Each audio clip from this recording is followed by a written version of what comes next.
अच्छा, आज हम लोग टॉपिक पढ़ेंगे वो है बेसिकली कैपेसिटर। अगर आप सिलेबस देखेंगे, आपने लास्ट टाइम भी बता दिया था, तो सिलेबस में आपको नजर आएगा charging and discharging of capacitor. मेरा अपना ख्याल है कि थोड़ा सा कैपेसिटर सुन लीजिए जो आपके काम आ जाए।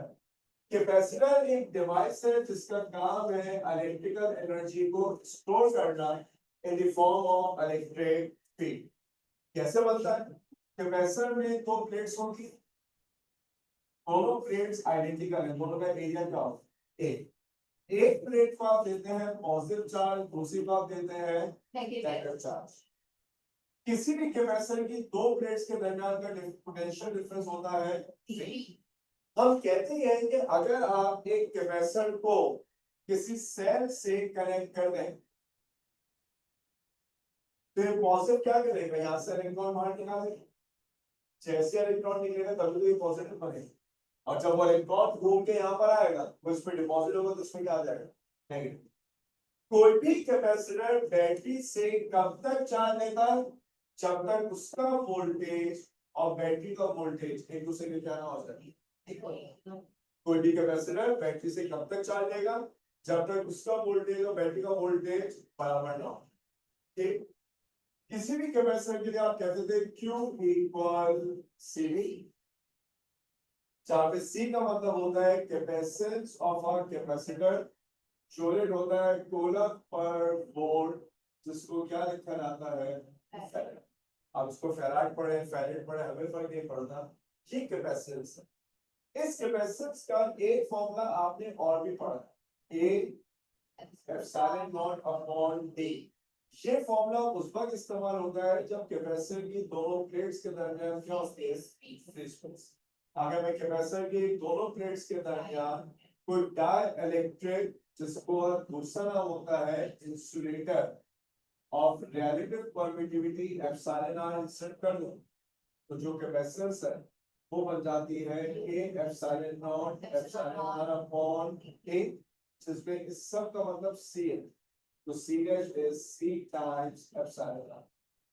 इसका मतलब ये होगा कि अगर मैं आपसे कहूं कि मेरे पास एक कैपेसिटर है, उस कैपेसिटर की कैपेसिटेंस है 40 microfarad, and there is free space in between the plates।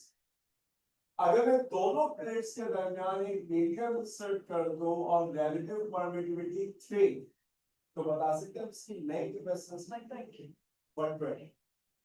क्यों? मैंने यहाँ पर फॉर्मूला लिखा है, जिस नंबर से रिलेटिव परमिटिविटी बढ़ेगी उसी नंबर से आपके पास कैपेसिटेंस की वैल्यू भी बढ़ जाएगी। अगर एप्सिलॉन नॉट 3 है तो कैपेसिटेंस थ्राइस हो जाएगी, एप्सिलॉन नॉट 4 है तो कैपेसिटेंस 4 टाइम्स हो जाएगी, एप्सिलॉन नॉट 2 है तो कैपेसिटेंस ट्वाइस हो जाएगी। ये बात आपको याद है कि ये वो सारा काम है जो सिलेबस में तो नहीं, ठीक है।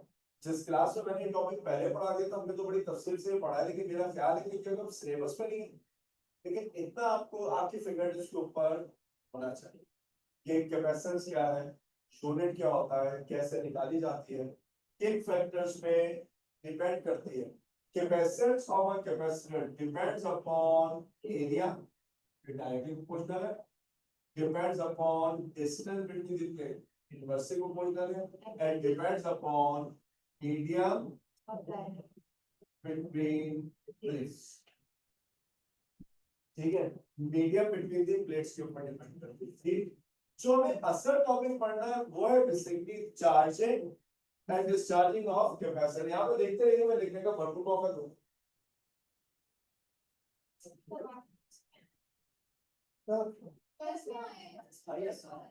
ये तो सिलेबस में है ही नहीं।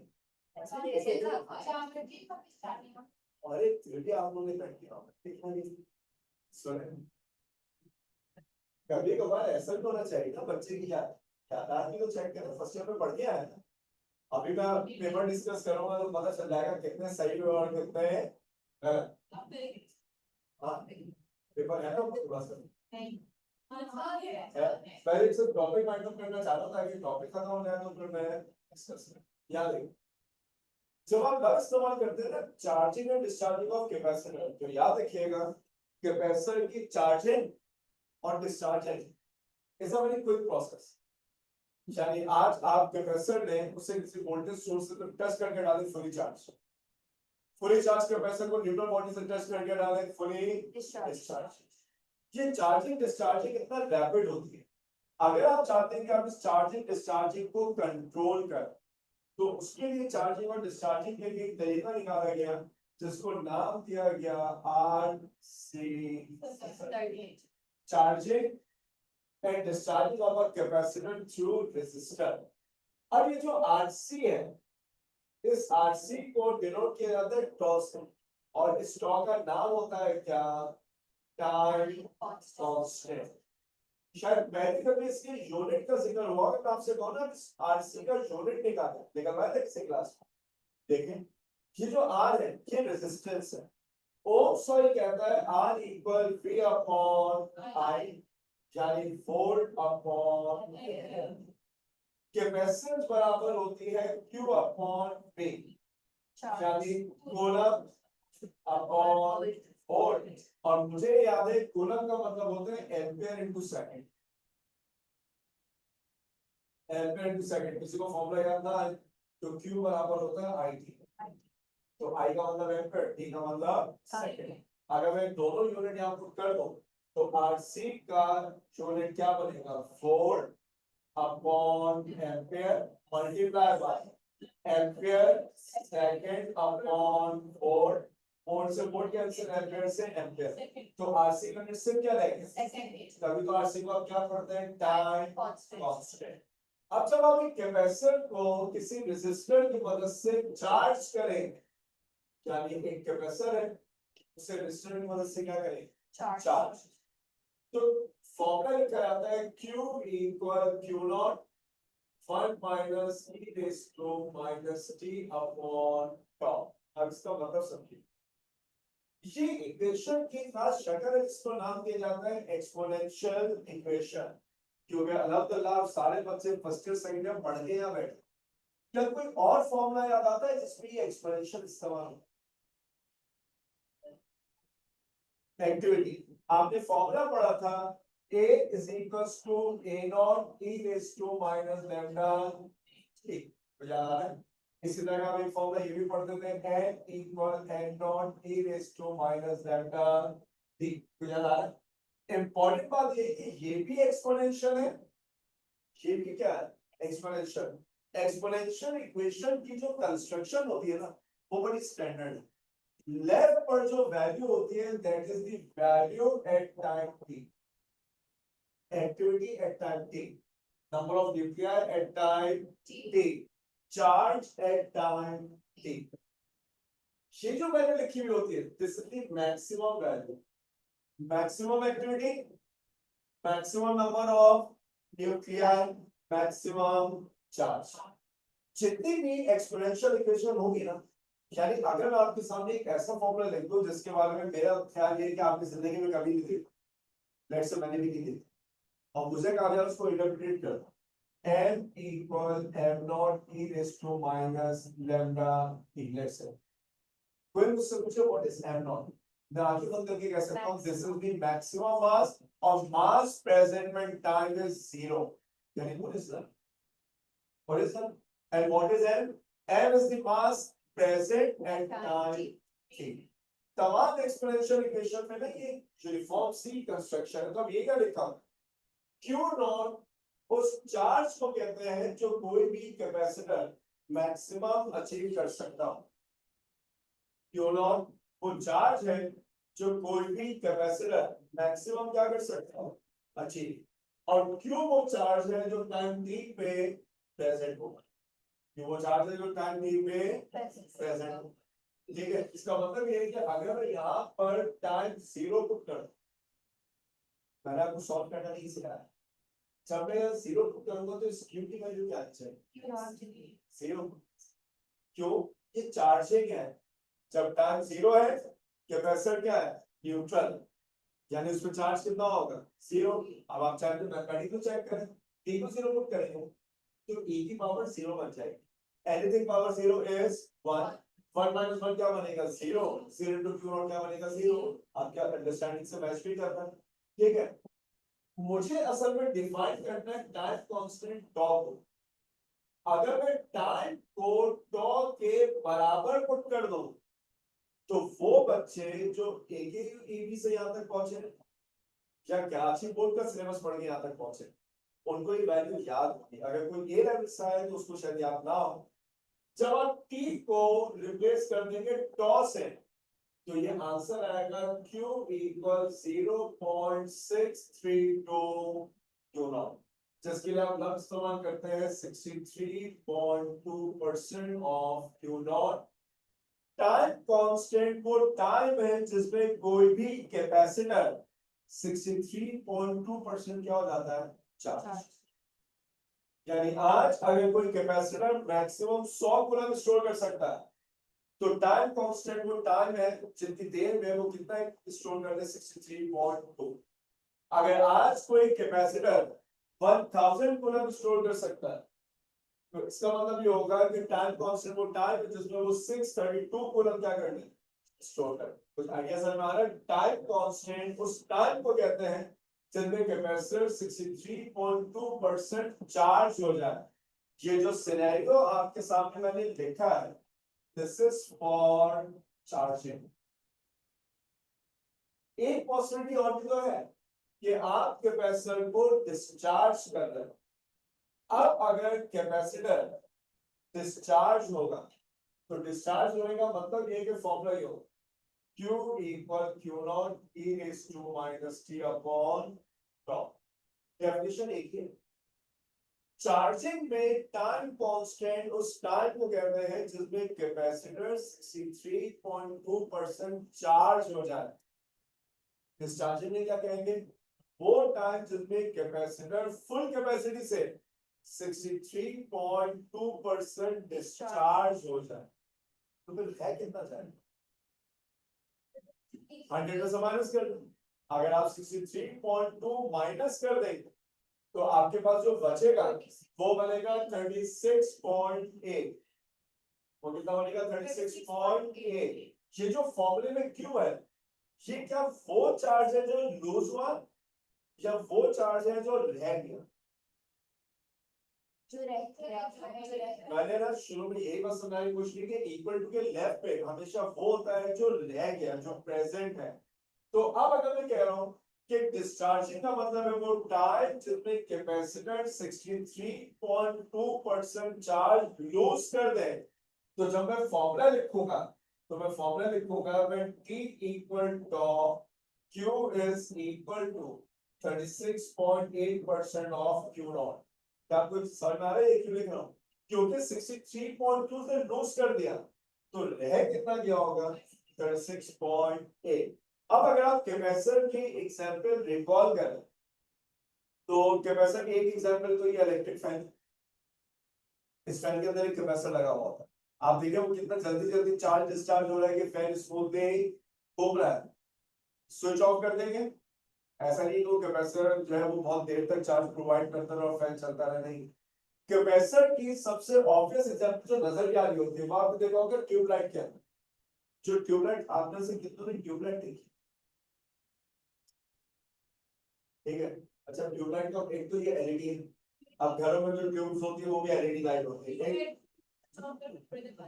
हाँ, जैसा हमारे कोई दोस्त भी होते हैं, ठीक है, आप कोई दोस्तों को बोलते हैं ना तो बिल्कुल ट्यूबलाइट, क्यों आप उसको 3-4 जोक सुनाएंगे समझ में उसे कुछ भी नहीं आ रहा। और जो बच्चे बड़े विटी होते हैं और शार्प होते हैं उनको क्या कहते हैं, एलईडी, वो बल्ब होता है। क्यों, बल्ब की टेंडेंसी है कि यहाँ आपने स्विच ऑन किया तभी तो आप देखिए जितने भी आइडियाज पिक्चर की मदद से रिप्रेजेंट करने होते हैं, ट्यूबलाइट दिखाते हैं, बल्ब दिखाते हैं। यूं आपने सोचा, यूं आपको जो है वो समझ में आया तो बल्ब मेरे ख्याल से शायद क्विकनेस की अलामत है फौरन। और ट्यूबलाइट का उसमें वो एक स्टार्टर होगा जो इस तरह चलेगा, बात होगा। वो कर क्या रहा है, वो कैपेसिटर है। वो जो ट्यूब है ना वो बिल्कुल वैसे ही चलती है जैसे डिस्चार्ज ट्यूब चलती थी या गैसीलियर ट्यूब चलती थी या कैथोड रे, आपको याद आ रहा हो, डिस्कवरी ऑफ इलेक्ट्रॉन। तो आपको उस ट्यूबलाइट को इल्यूमिनेट करने के लिए हाई वैल्यू ऑफ चार्ज और वोल्टेज की नीड है, जो नहीं होता। वो कैपेसिटर क्या करता है, वो चार्ज को स्टोर किया जाता है और जब एक सफिशिएंट चार्ज जमा हो जाता है वो सारा चार्ज एक साथ रिलीज करता है जिससे ट्यूबलाइट जो है वो जलने लगता है और एक दफा ट्यूबलाइट जल गई तो आप उसको स्टार्टर को निकाल दीजिए वो ट्यूबलाइट चलती रहेगी लेकिन अगर आपने उसको ऑफ कर दिया तो उसको दोबारा चलाने के लिए आपको उसके स्टार्टर की नीड है that is an example of capacitor capacitor एक डिवाइस है जिसका काम है इलेक्ट्रिकल एनर्जी को स्टोर करना in the form of electric field वो एनर्जी जो कोई भी कैपेसिटर स्टोर करे उसका फॉर्मूला होता है E is equals to half QV या E is equals to half CV C का मतलब कैपेसिटेंस है Q का मतलब चार्ज है और V का मतलब है पोटेंशियल ठीक अपने पास सब कुछ हो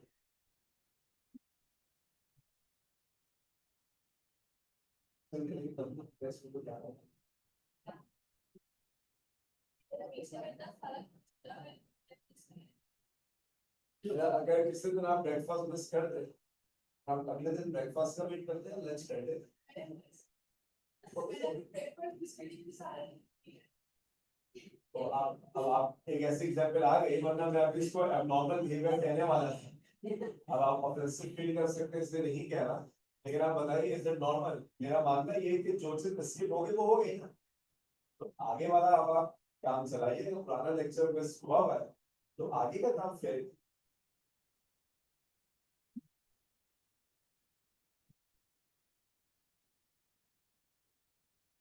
कोई एक ही में कौन करें आप ठीक है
अभी कर रहा।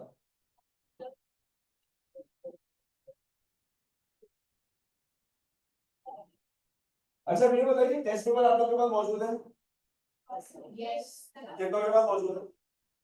जल्दी से निकाल दीजिए। अच्छा दूसरी बात ये कि वर्कशीट मैंने आप लोगों को दी थी वो अभी तक अनसॉल्व होगी मेरे पास। हाँ तो एक काम करेंगे वो वर्कशीट का लफ्ज हम देखे आए। ठीक है अब जरा जल्दी से टेस्ट पेपर निकालते हैं ताकि हम उस टेस्ट के आंसर जो है वो डिस्कस करें।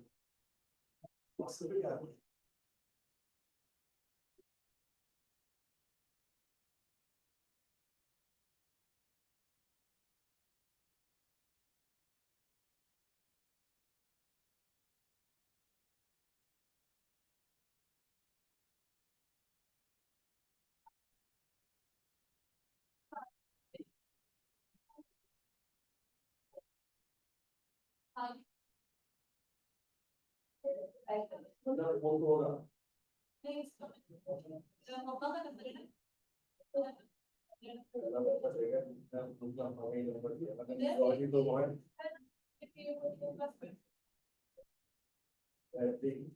वो पहले जिनके बच्चों का आज की तारीख में बोला ही नहीं था मेरा समझ।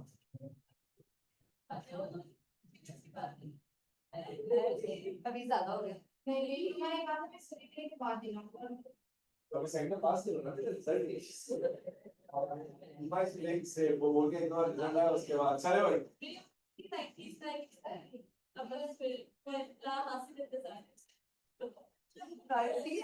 कोई ना मिला मुझे कभी।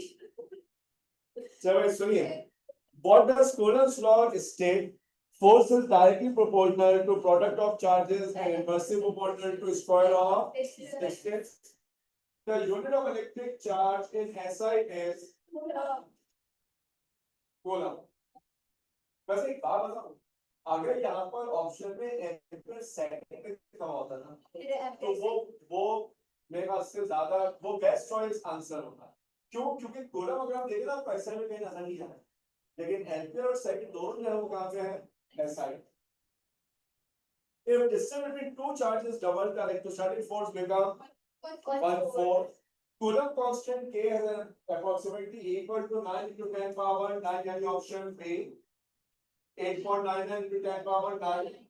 Electric field intensity is defined as force per unit charge. The direction of electric field line is positive to negative.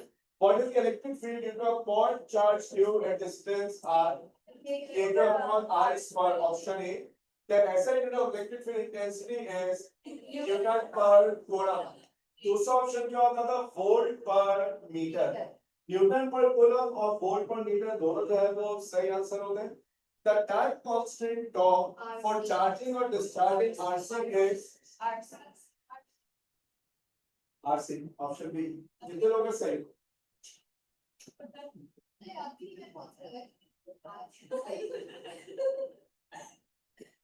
सही। At time t equal to tau, the voltage across the charging capacitor is 63% of final. During discharging, the charge on a capacitor decreases exponentially. In a capacitor, energy is stored in the form of electric field. कोई भी capacitor energy store करेगा in the form of electric field यानी option C. Potential difference between 2 points is defined as Newton per unit charge. The SI unit of potential difference is if 10 joule of work is done to move 2 coulomb of charge 5 volt. कितने SI के 15 के 15 ठीक हो? 14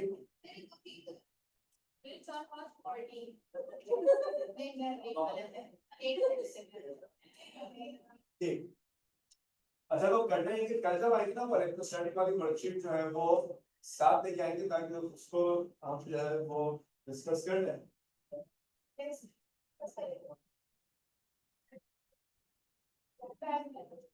अच्छा capacitor से related देखिए हम जब पढ़ा रहे होते ना हमारे ध्यान में बहुत सारी चीजें होती है फॉर एग्जाम्पल अब एनडी का राउंड वन हो चुका है ठीक है उस राउंड वन में कम से कम 7 से 8 बच्चों से मैंने ये बात कंफर्म की है कि उनके पेपर में कुछ ऐसे टॉपिक आए जो नए सिलेबस में नहीं वो पुराने सिलेबस में हमारे यहाँ प्रॉब्लम से भी है कि वो शख्स जो क्वेश्चन बना रहा होता है उसको ये तो पता है कि सिलेबस चेंज हो गया लेकिन वो कभी इस बात को जानने की कोशिश ही नहीं करता कि चेंज हुआ क्या है वो क्या करता है वाह अब focal length radius of curvature combination of lenses ये अब पार्ट ऑफ सिलेबस नहीं है ये फिजिकल जो पुराना सिलेबस होता था ना उसमें था नए पे तो दूर दूर तक दिए पूरे फर्स्ट ईयर सेकंड ईयर को मिला लेकिन सवाल आ गए क्यों सवाल आ गए कि फिजिक्स का सिलेबस 35 साल बाद चेंज हुआ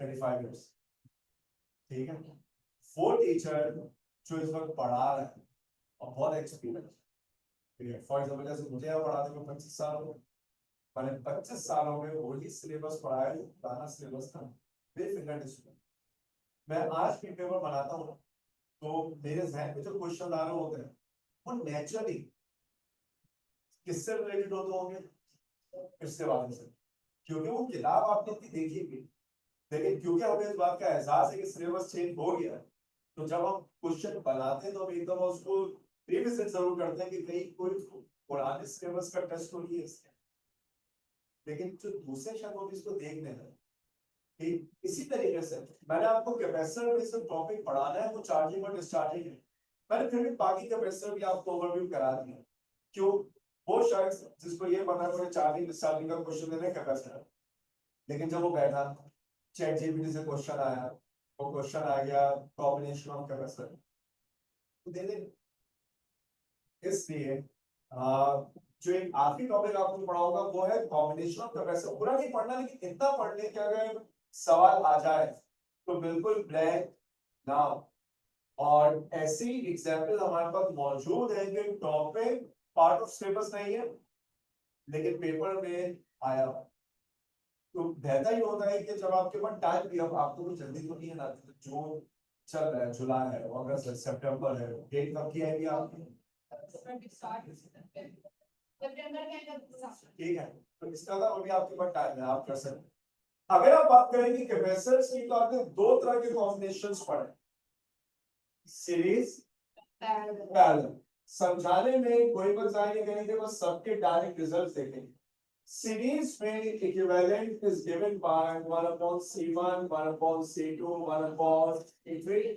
Series में charge is the same. Q equal Q1 equal Q2 equal Q3. Series में voltage is divided. V1 plus V2 plus V3. और important one, C is less than least value in circuit. Series में जो equivalent आता है वो C1 C2 C3 में जो सबसे छोटा होगा ना वो इक्विवेलेंट उससे भी क्या होगा पैरेलल में ऐसा नहीं होगा पैरेलल में equivalent will be C1 plus C2 plus C3 और ये आपके पास कैपेसिटेंस का रिजल्ट आएगा यहां पर आपके पास अब चार्ज डिवाइड हो जाए Q equal Q1 plus Q2 plus Q3 अलबत्ता V equal V1 equal V2 equal V3 और यहाँ पर जो इक्विवेलेंट आएगा that will be greater than largest value in circuit इस सर्किट में लार्जेस्ट वैल्यू होगी इससे उससे भी क्या आएगा ज्यादा आएगा हमें ये वाले रूल्स हैं वो याद होना चाहिए फॉर एग्जांपल अगर मैं आपसे कहूँ मेरे पास दो कैपेसिटर्स हैं 10 माइक्रोफैरड और 20 कोई मुझसे कहते हैं इसका इक्विवेलेंट चाहिए तो आप कहेंगे पैरेलल है इक्विवेलेंट का मतलब क्या हो जाएगा आप देख सकते हैं greater than largest value in the circuit ठीक लेकिन अगर आप इसी 10 और 10 को सीरीज में लगा देते हैं 10 और 20 को सीरीज में लगा देते हैं ये बनता 1/C 1/10 1/20 तो ये बनता 2 plus 1 ये बनता 3/20 20/3 6.66 आप देख सकते हैं लेस देन स्मॉलर वैल्यू होगी, यहाँ जो इक्विवेलेंट होगा वो स्मॉलर से भी क्या आएगा कम। दो के पार्ट ऑफ स्टेबल सही है, लेकिन पता होना चाहिए नोट करें। ये बात इसलिए कह रहा हूँ क्योंकि एक टाइम तक series combination of resistance parallel combination of resistance भी पार्ट ऑफ स्टेबल देता है, लेकिन पेपर में सवाल आ जाएगा तो हमें पता होना चाहिए।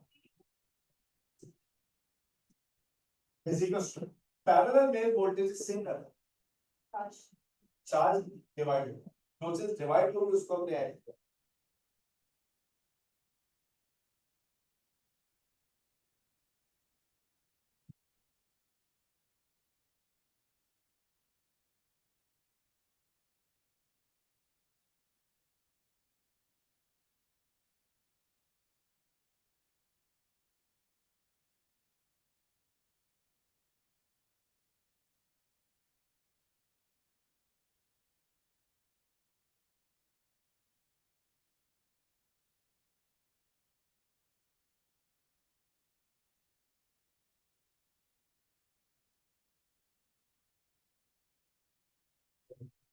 टेन और 20 था, केवल 30 आ रहा है, 20 से भी आ रहा है।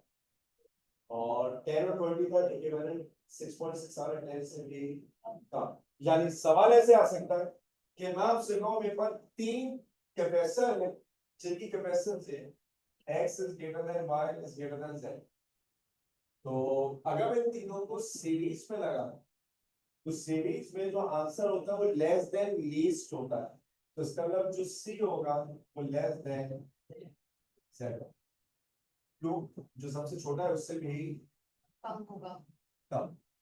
ठीक है, और अगर इनको पैरेलल में लगा दे तो x से भी ज्यादा तो सी जो होता है वो ग्रेटर देन x। अब ये समझाना चाहूँ कि इक्विवेलेंट की वैल्यू को आप किस तरीके से जो है वो एनालाइज करें।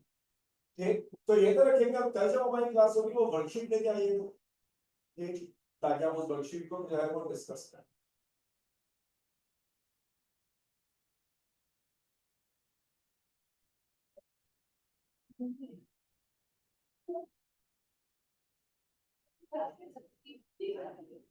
और